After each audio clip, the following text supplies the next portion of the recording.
Barangkali Sudah kali ya. Nah, audiensi maksudnya. Disampaikan oleh Komisioner Bawaslu Sumsel Mas Suryati, pihaknya mengingatkan kepada penyelenggara PSU yakni KPPS dan PTPS untuk benar-benar melaksanakan PSU di 4 Lawang dengan sebaik mungkin. Hal itu agar nantinya setelah PSU tidak akan berlangsung lagi PSU di 4 Lawang. Bawaslu sendiri menyoroti dalam proses penghitungan suara yang bisa mengakibatkan PSU lagi. KPPS serta PTPS juga menurut Mas Suryati harus tahu dengan aturan PKPU yang telah diterbitkan oleh KPU RI. Kepada seluruh rekan-rekan penyelenggara, baik KPPS, PTPS yang juga mengawasi pada hari pemungutan suara itu paham dan mengerti regulasi yang nantinya mengakibatkan PSU.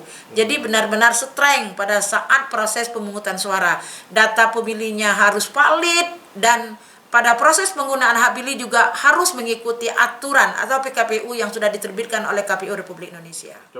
Sesuai jadwal PSU 4 Lawang akan dilakukan pada 19 April mendatang dengan 2 calon pasangan yakni Budi Antoni Heni Perawati dan Joncik Muhammad Arifai.